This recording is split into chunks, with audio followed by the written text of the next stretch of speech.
pessoal. De novo, eu sou Maria Torres Martinez, doutoranda do Programa de Pós-Graduação em Biodiversidade Neotropical da UNILA, e vamos continuar com o módulo 1 sobre Ciência Cidadã, essa é a nossa aula 3 sobre Ciência Cidadã no ensino das ciências. Então, na videoaula de hoje, vamos ver sobre os objetivos educacionais da ciência cidadã, vamos relembrar eles, como que se articula a ciência cidadã com metodologias ativas de aprendizagem, a topologia da ciência cidadã, como pode ser aplicado no campo do ensino, a ciência cidadã em espaços educacionais, vamos falar sobre alguns exemplos de ciência cidadã no ensino e como é importante avaliar os projetos de ciência cidadã no ensino. Então, relembrando que a evolução, a ciência cidadã tem acompanhado a evolução do fazer ciência, do conhecimento científico, do método científico desde seus inícios, e, portanto, ela se articula com várias áreas de conhecimento. Já falamos sobre a ciência cidadã na saúde pública e agora vamos falar sobre a ciência cidadã no ensino das ciências. Para isso, temos que relembrar quais são os objetivos da ciência cidadã educacionais. Lembrando que a ciência cidadã tem objetivos específicos em relação ao âmbito, ao eixo científico, mas também no eixo educacional, que se encontra desde promover a aprendizagem sobre a ciência, promover interesse pela carreira científica, promover alterações de atitudes e comportamento e também promover a interação social. Então, para isso é importante relembrar que temos a dimensão científica, a dimensão educacional. Quando falamos de ciência cidadã no ensino, precisamos a interação, a interseção entre essas duas dimensões. Não podemos falar de ciência cidadã no ensino se falamos só de objetivos científicos ou só objetivos na dimensão educacional. Precisamos de interação e articulação entre essas duas para falar que, de fato, estamos realizando um projeto de ciência cidadã. Isso por quê? Porque a ciência cidadã, como o processo de fazer ciência com parceria com a comunidade, então precisamos propriamente de um componente ou de um passo a passo para fazer ou participar de todas as etapas do que é fazer ciência. Mas, ao mesmo tempo, precisamos que seja participativa, precisamos que seja feita em parceria. Então, se não tem essas duas dimensões conversando entre elas, não estamos falando de ciência cidadã no ensino. Lembrando que, nesse caso, no ensino tem um componente mais além do monitoramento participativo, de acompanhar as doenças ou de conhecimento das arboviroses, como vimos na videoaula anterior, o importante da dimensão educacional é em relação do letramento científico, de como isso consiga ou contribui a ciência cidadã na formação ou também no entendimento de questões científicas e, ao mesmo tempo, como isso pode mudar comportamentos e também contribuir na formação das pessoas.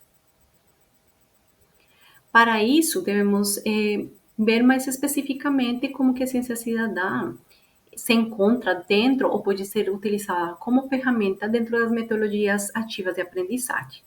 Então, sabemos que dentro das metodologias ativas de aprendizagem, é importante o desenvolvimento de habilidades tanto cognitivas, interpessoais ou intrapessoais. Para isso, existem diferentes metodologias de aprendizagem, como aprendizagem baseada em problemas, baseada em projetos, aprendizagem experimental, que é por mais mão na massa, ou também a nível de investigação. Para isso, os processos de ciência cidadã se podem incorporar a essas metodologias ativas para trabalhar na educação científica. Então, ciência cidadã é uma ferramenta mais de ensino que podem ser involucradas em metodologias ativas de aprendizagem. Agora, lembrando também o que a gente viu na nossa videoaula 1, das diferentes tipologias de ciência cidadã, que temos a tipologia que é contributiva, colaborativa e co-criada, lembrando que no primeiro quadrinho estamos vendo quais são todas as etapas do processo de fazer ciência.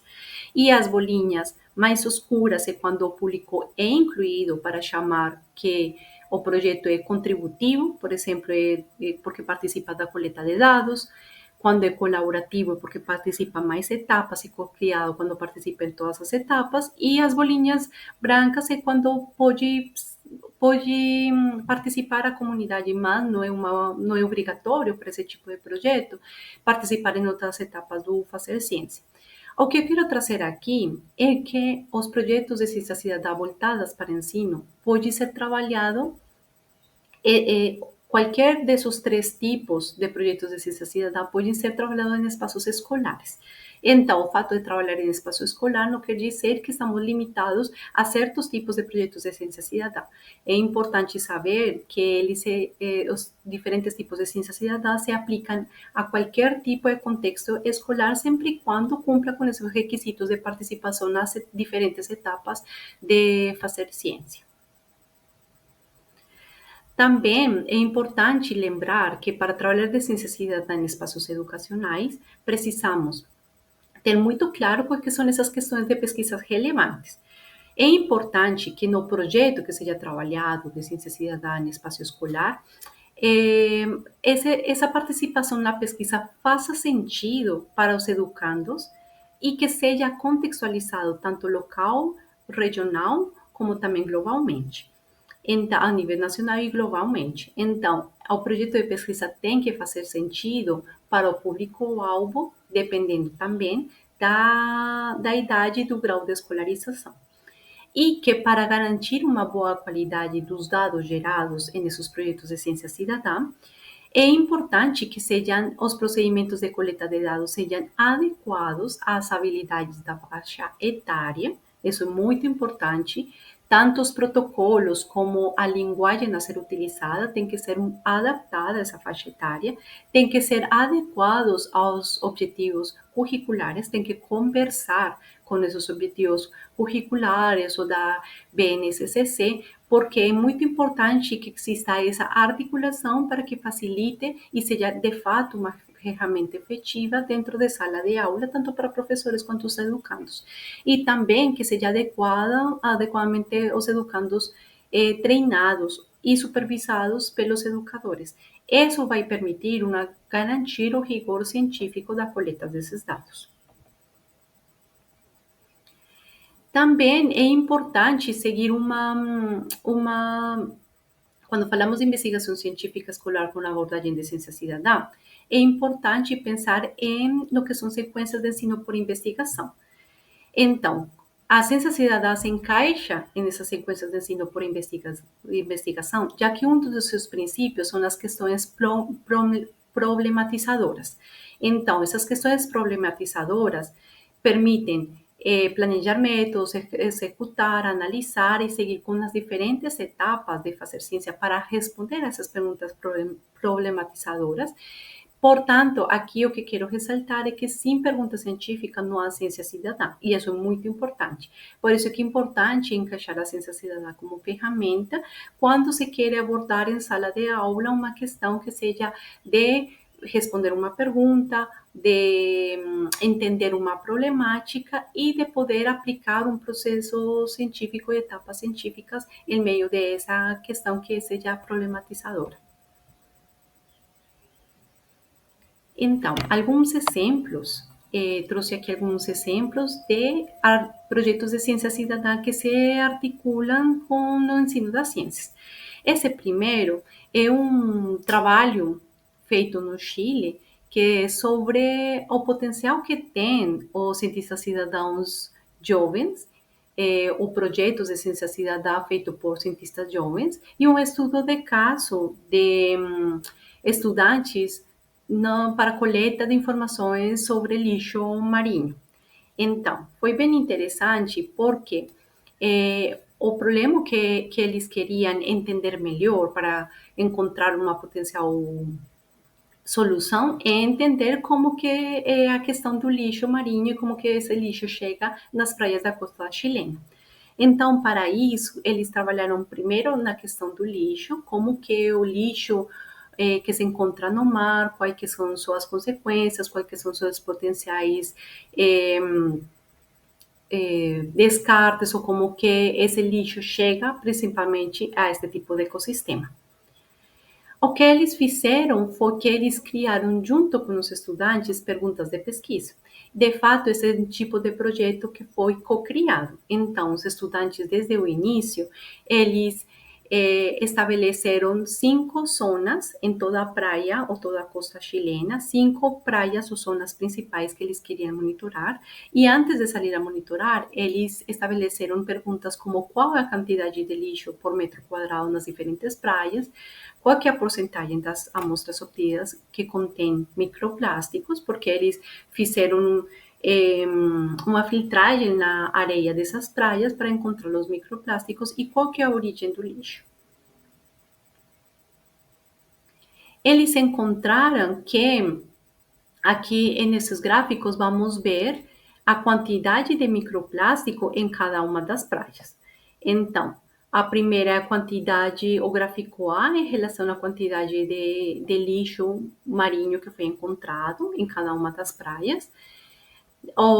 A figura B são os microplásticos que foram filtrados da areia dessas praias. E a C é a quantidade a origem desse lixo. Então, eles encontraram que a praia A, ou a zona A, é onde encontraram mais microplástico e mais lixo no geral, e que a maioria eles tinham 3 frontes principais, que eram, por exemplo, dos botes, dos rios, ou da aquicultura, ou dos visitantes ou dos turistas, que é aquela barra que é em preto. Então, eles encontraram que, principalmente, são os turistas quem levam o lixo nas praias. Outra coisa interessante é que eles trabalharam e eles aplicaram um protocolo, eles tinham kits e aplicaram um protocolo para poder coletar os resíduos da areia e poder fazer essa contagem de quantos microplásticos encontravam na areia. E eles usaram um kitzinho que foi feito e foi supervisado por meio de parcerias com universidades locais para aplicar um protocolo também. Além do kitzinho, eles tinham um protocolo, que é aquele roteiro de passo a passo para a coleta de análise de resíduos na areia da praia, e isso foi supervisado também com o pessoal da universidade. Outro exemplo que eu trouxe para vocês é um exemplo mais local, feito aqui no Brasil, em Minas Gerais. E é sobre o monitoramento participativo por parte de estudantes na qualidade dos rios urbanos, feito em Minas Gerais. Então, esses pesquisadores, eles fizeram uma avaliação das características dos rios em áreas urbanas de Minas Gerais, e eles envolveram uma grande quantidade de estudantes, que foram quase 1.800 estudantes entre 9 e 18 anos, e também professores da rede pública, quase 155 professores da rede tanto privada quanto pública, de escolas de ensino nos municípios. Então, eles fizeram mais um tipo de pesquisa que foi um tipo de projeto de ciência cidadã que foi colaborativa. Então, participavam os estudantes em várias etapas do fazer ciência, propriamente. Então, os estudantes coletaram amostras de água, eles também, por meio de uns kits, eles analisaram os parâmetros físico-químicos da água e também determinaram quais organismos se encontravam presentes, como organismos que principalmente fossem indicadores da qualidade da água, então invertebrados. Os estudantes foram treinados previamente para fazer a aplicação desse protocolo, também estabeleceram um protocolo bem completo, um protocolo bem simples também de seguir, além de um treinamento junto com esses estudantes para posteriormente fazer essa coleta de dados e fazer essas coletas frequentemente em certas janelas temporais que permitissem fazer eles um monitoramento dessa qualidade da água.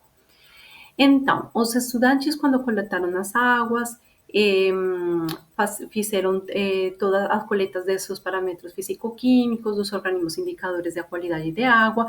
Eles encontraram nos resultados, aqui nesse gráfico de barras, encontraram, vamos de esquerda para a direita.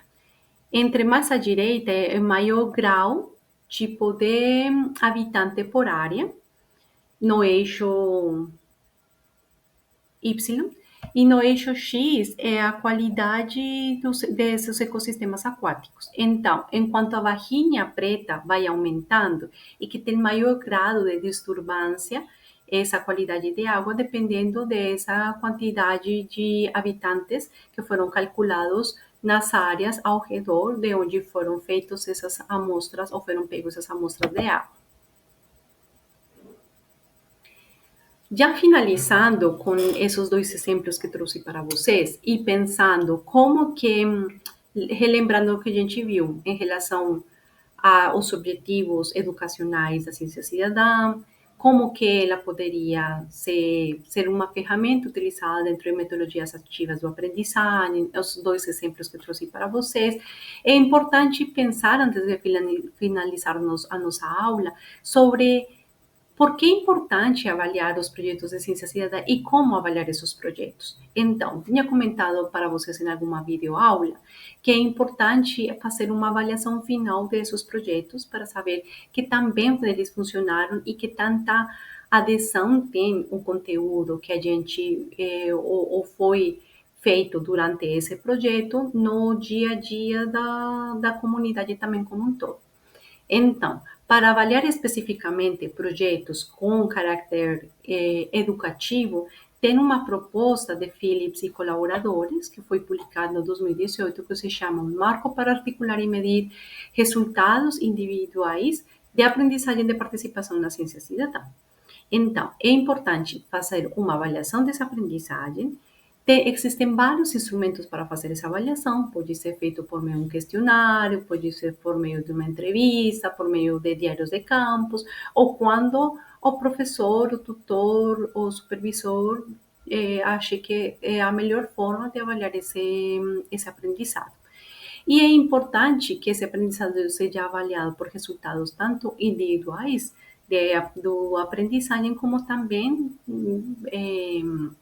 com resultados coletivos. Então, a proposta é que para poder avaliar, sejam involucrados nessa avaliação diferentes componentes.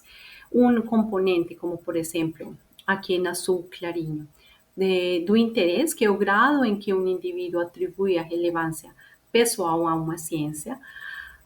Também avaliado o componente de autoconfiança, que são as crenças ou as habilidades que cada estudante, cada pessoa sente que pode adquirir após participação desse projeto de ciência cidadã.